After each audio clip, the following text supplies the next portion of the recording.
Jadi bayangkan saja ya teman-teman, seorang pemimpin Iran saja, seorang ulama besar di Iran saja, dia menjadi seorang tokoh panutan meskipun ia seorang LGBT atau seorang homo. Especially when he started conducting gay weddings in secret. Ya, terdengar jelas bahwa mereka ini menyatakan menikah secara resmi di dalam hukum Syiah. Di antara fikih Syiah adalah tidak termasuk membatalkan puasa bagi orang yang melakukan jima dengan banci. Fikih model apa ini? Na'udzubillah.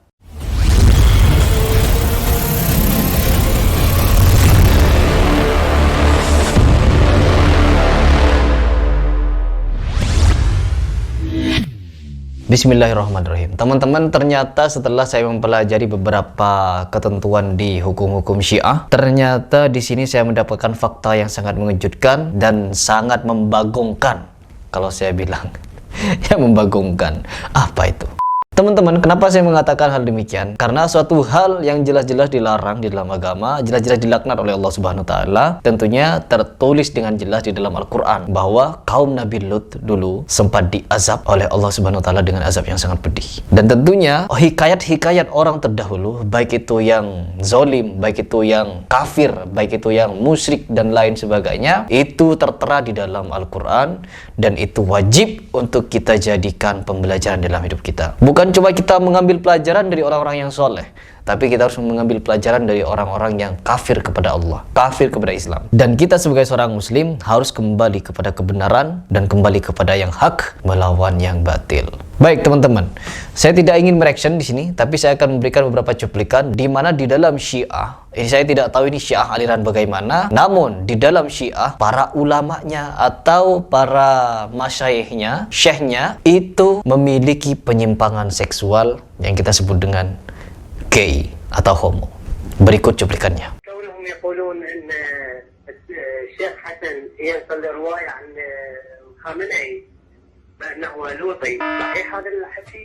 إن هذا القضية بالنسبة للخامنئي معروفة أخي العزيز، وكثير من المشايخ شهدوا، بل كانوا يعرفونه منذ صغره.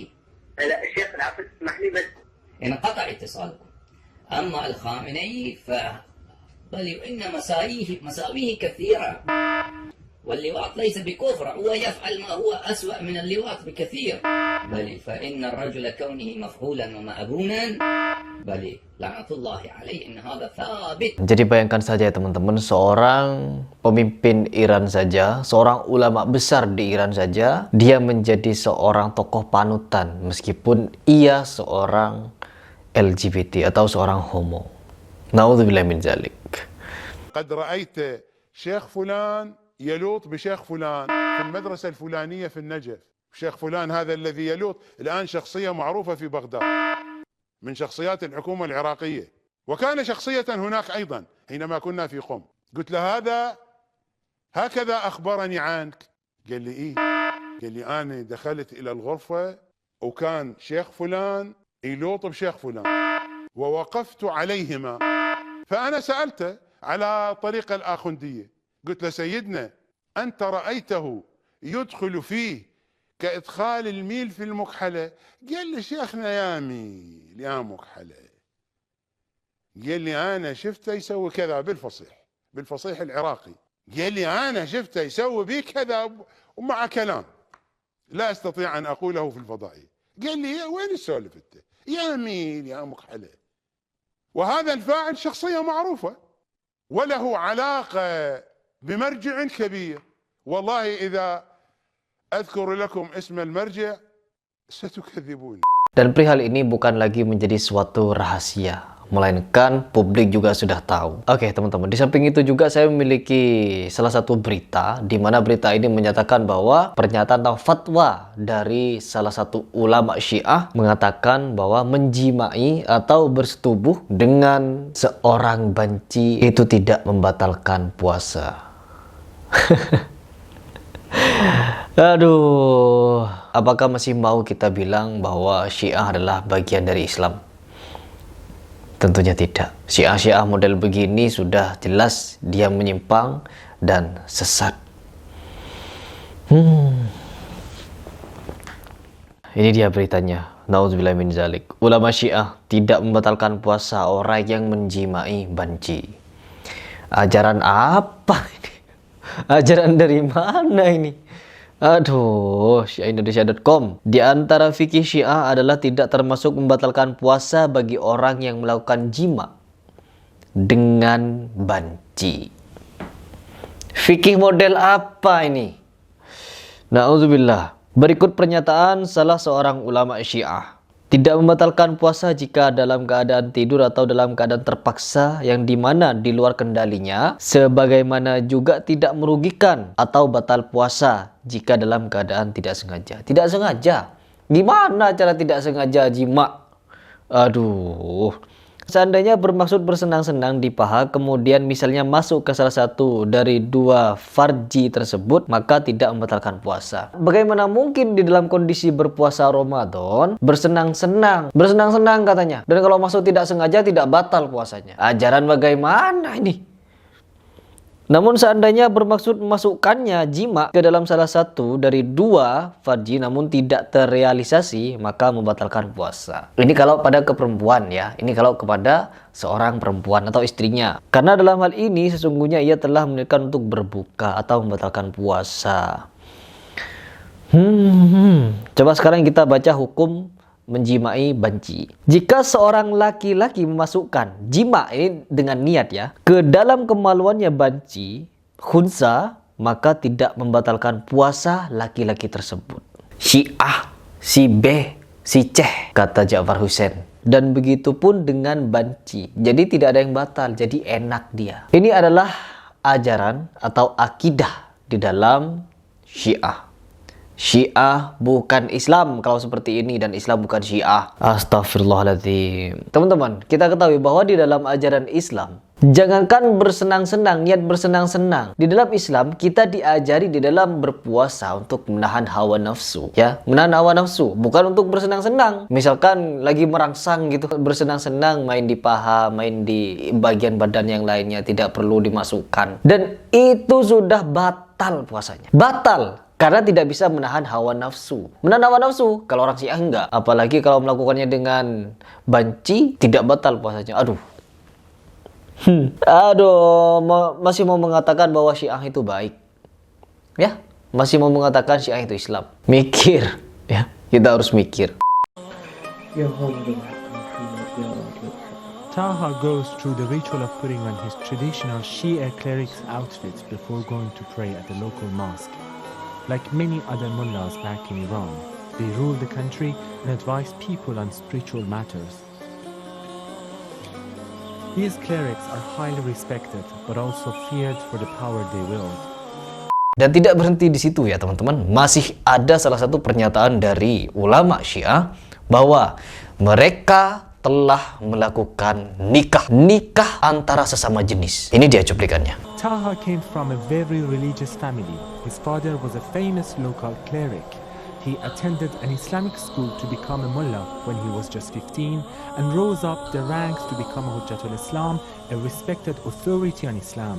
When I met Taha, he told me he tried to keep his sexual orientation quiet, but Taha's life was exposed, especially when he started conducting gay weddings in secret. Ramtin left Iran a year ago and plans to get married to his partner. He hopes Taha will conduct their ceremony. For him, a gay mullah is a big deal. It's very, I'm very happy for this.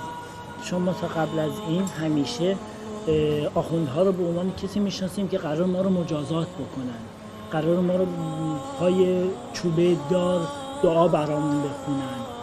ولی الان من کسی رو میتونم ببینم کنار خودم که برای من خود به عقد داره میخونه. Ya, terdengar jelas bahwa mereka ini menyatakan menikah secara resmi di dalam hukum Syiah. Menikah antar sesama jenis, ya. Bukan sesama jenis sama manusia, antara laki-laki dan perempuan. Tidak, tapi sama jenis antara laki-laki dan laki-laki. Katanya itu adalah suatu penyimpangan. Dan penyimpangan itu adalah sesuatu yang memang Allah berikan kepada dia. Ya, teman-teman, kalau kita ingin berbicara tentang penyimpangan, Allah Subhanahu wa Ta'ala sudah memberikan banyak sekali ujian kepada seluruh umatnya. Kalau kita mau berbicara tentang ujian atau seorang hamba. Tidak pernah Allah membebaskan seorang hamba melainkan dengan ujian. Baik itu dengan ujian bahwa orang itu, ya saya tidak suka kepada perempuan. Ini laki-laki tidak suka perempuan. Saya lebih suka kepada atau tertarik kepada sesama laki-laki. Ini hanya masalah seksual di mana seorang bisa dengan mudah sebenarnya untuk diobati. Berbeda halnya dengan Nabi Ayub yang diuji oleh Allah Subhanahu wa taala dengan menderita penyakit yang dialaminya selama 18 tahun. Luar biasa. Di mana selama 18 tahun Nabi Ayub bersabar dengan ujian yang Allah berikan. Bukan berarti dia menjadi kufur, ya. Di mana seorang laki-laki yang diberikan ujian, entah dia salah pergaulan dari dia kecil sehingga dia bergaul dengan perempuan dan tidak berminat atau tertarik kepada perempuan. Naluri perempuan masuk kepada dirinya dan dia tertarik kepada laki-laki. Ini juga ujian sebenarnya, di mana dia harus melawan ya penyimpangan itu dengan apa? Dengan ketakwaan. Di mana Allah telah melaknat atau mengazab kaum Nabi Lut karena melakukan penyimpangan tersebut. Karena apa? Orang yang melakukan penyimpangan seksual, mereka ini adalah pelaku-pelaku yang melampaui batas. Dan kita harus tahu masalah ini. Dan sangat celaka apabila seorang ulama, katanya ulama di golongan Syiah, bukan malah jemaahnya yang menyimpang, tapi ulamanya. Ketika ulamanya menyimpang, maka otomatis dia akan memberikan ajaran-ajaran yang juga menyimpang, dan ini sangat berbahaya. Bahkan ada salah satu buku yang dibedah oleh beberapa ahli atau orang yang juga mempelajari apa itu Syiah, menjelaskan bahwa di Syiah disebut sebagai ibadah itu homoseksual itu. Ada satu risalah yang ditulis oleh salah satu tokoh Syiah, dia bergelar Al-Mufassir, ahli tafsir, Al-Muhaddis, ahli hadis, dan Al-Mu'arrik, ahli sejarah versi Syiah. Dia bernama Samahah Sayyid Mullah Zadah Ridho. Dia mengatakan, ada sebagian kawan yang memintaku untuk menulis risalah ringkas tentang cara dan keutamaan menyetubuhi dubur yang lengkap dan komprehensif. Ketika permintaan semakin banyak, aku sediakan ya waktu khusus sebelum aku menyetubuhi anak-anakku yang cakep ya, untuk menulis risalah yang mulia ini, yang aku beri nama Al-Ikhbar Bima Soha Fi Darbil Halki Min Fadhail Marwiyah An Sadati Alil Bait Wa Atsar Mu'tabarah Wa Akbar. Artinya, informasi terkait riwayat yang sahih tentang keutamaan menyetubuhi dubur berdasarkan riwayat dari pemuka ahli bait dan riwayat-riwayat yang diterima. Selanjutnya Zadah Ridho memberikan mukadimah ya. Saya awali dengan pernyataan bahwa Allah menciptakan dubur untuk menjadi tempat mulia bagi azbar ya, penis. Hikmahnya seperti hikmah penciptaan siang dan malam, senggama sangat diinginkan ketika itu, baik ketika di rumah maupun ketika safar. Pantat adalah pelindung yang menjadi obat ketika tidak ada dokter ya. Amal yang mudah tapi memberikan manfaat dan pahala besar bagi pelakunya. Melihat pantat itu ibadah, mengelus pantat ibadah, menciumnya ibadah, menyetubuhnya ibadah, melihat dubur ibadah, mengarah ke dubur ibadah, menyembayangkan pantat dan dubur juga ibadah. La haula wala quwata illa billah. Allah musta'an. Lalu dia mulai membawakan riwayat dusta ya dari imam mereka Alul Bait, dari kakek kami Imam Musa Al-Kazim alaihissalam, bahwa seorang hamba tidak akan sampai pada derajat iman sampai dia disetubui atau menyetubi di lingkar dubur. La haula wala quwata illa billah. Dan diriwayatkan dengan sanad yang dipercaya dari Imam Ja'far As-Shadiq alaihissalam, bagian dari kebahagiaan seorang mukmin dia banyak melakukan homo di dubur dalam rangka beribadah kepada Allah yang Maha Perkasa lagi Maha Pengampun. La haula wala quwata illa billah. Dan juga dari Ja'far alaihissalam, bersenggama di farji ya, pahalanya seperti umrah, dan bersenggama di dubur pahalanya seperti haji sempurna. Allahumma musta'an. Tafsir firman Allah, Fatu harthakum anna syi'tum. Datangnya sawah kalian dengan cara apa saja yang kalian inginkan. Surat Al-Baqarah ayat 223. Menurut Syiah ya, ayat ini adalah dalil bolehnya mensodomi. Kata Zadah Ridho, saya mendengar ya dari Mirza Ja'far bin Said Ridho Al-Kumi tentang tafsir ayat di atas. Ayat ini menunjukkan bahwa bersetubuh di dubur halal, termasuk dubur lelaki ya, karena hadis-hadis dari Ahlul Bait statusnya sahih dari jalur yang sahih, dan tidak ada pertentangan antara Quran dengan perkataan para imam yang maksum. Di bagian akhir risalah, Zadah Ridho menyatakan dengan tegas, karena ibadah dengan menyetubuhi dubur diberkahi, pahalanya berlipat ya, dan bagian dari tanda iman. Terlebih terdapat riwayat yang sahih dari Rasul yang mulia. Beliau bersabda, semoga Allah merahmati orang yang melakukan perbuatan seperti kaum Lut. Beliau ulangi 3 kali. Namun hadis ini telah diselewengkan oleh Ahlus Sunnah ya, yang terlaknat. Siapa bilang kita Ahlus Sunnah yang terlaknat ya? Sabda beliau, semoga Allah merahmati diganti dengan semoga Allah melaknat, dan itu tindakan lancang dan kekufuran. Dan masih banyak ya pernyataan Zadah Ridho yang lebih ngeres ya dibandingkan ini ya. Nah, di video tersebut sangat jelas teman-teman bahwa orang-orang Syiah atau orang golongan Syiah tertentu, mungkin Syiah yang sudah sebenarnya tidak boleh untuk mengatakan kafir, ya. tapi mereka ini melakukan tindakan-tindakan yang mendekati kafir, mengingkari Al-Quran, mengingkari apa yang ditetapkan oleh Allah Subhanahu wa Ta'ala. Karena ketika kita beriman kepada Al-Quran adalah hadis, maka kita harus tunduk patuh kepadanya. Apapun yang diperintahkan di dalamnya harus kita lakukan. Ya entah itu orang Syiah atau orang Sunni, apabila mau berpegang kepada Al-Quran dan hadis, maka kita harus berlandaskan itu. Tidak boleh ketika kita menyimpang, kita akan berfatwa dengan hal demikian, seperti yang dilakukan oleh orang-orang Syiah. Luar biasa, orang Syiah menghalalkan pernikahan sesama jenis. Na'udzubillahi min dzalik. Bagaimana mungkin kita sebagai seorang muslim, karena Syiah katanya juga mengaku sebagai Islam atau muslim, tapi mereka membuat aturan-aturan sendiri dan membuat hukum-hukuman sendiri. Bahkan banyak foto-foto yang beredar atau orang-orang yang sudah tua, laki-laki sama laki-laki ciuman. Na'udzubillah min dzalik, berpelukan di muka umum. Bahkan orang yang dewasa mencium anak remaja yang masih kecil umur 12-13 tahun astagfirullah. Itu adalah perbuatan yang terlaknat. Itu jelas-jelas menyimpang. Itu sangat tidak bisa kita tolerir. Karena apa? Allah pun tidak mentolerir penyimpangan. Pernah diazab pada zamannya orang yang melakukan penyimpangan seksual dengan azab yang sangat pedih. Agar apa? Agar itu menjadi pembelajaran bagi kita semua untuk tidak melakukan hal serupa. Agar apa?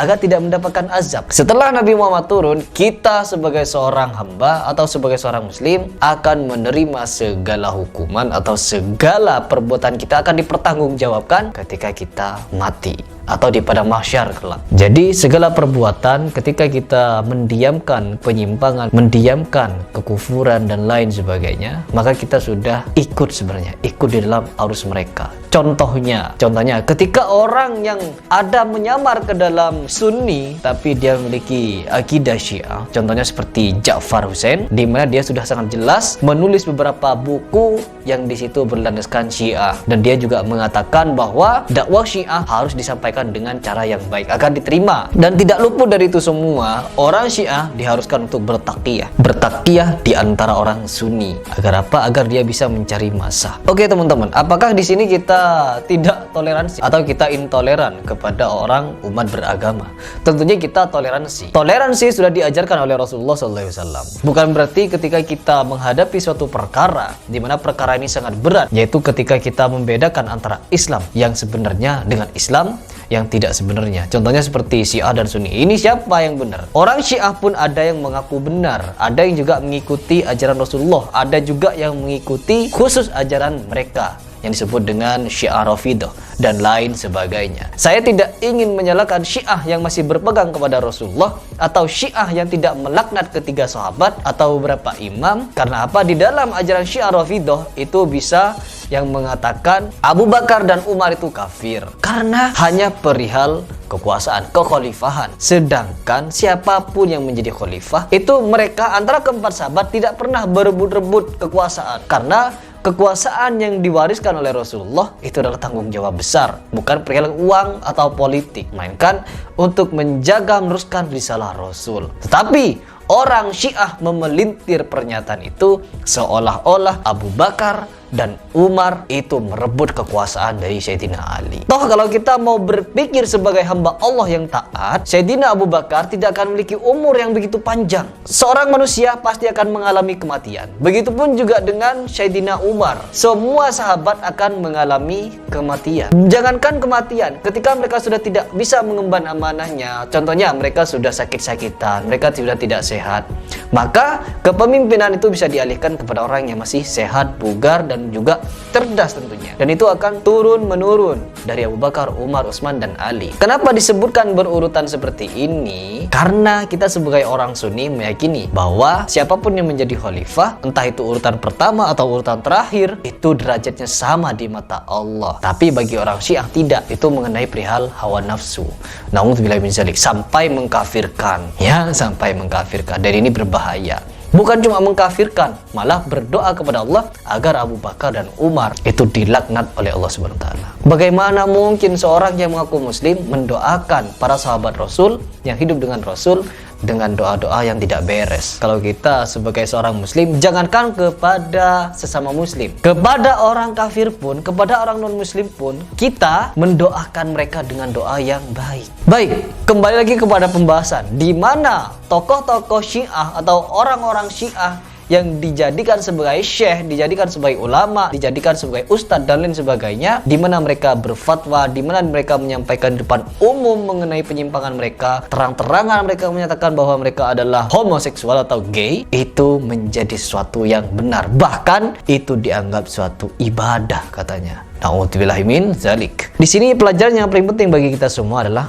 yaitu kita harus berhati-hati dengan akidah Syiah. Orang yang sudah terindikasi Syiah, maka kita wajib untuk berhati-hati darinya, dan ini sangat berbahaya, sangat berbahaya.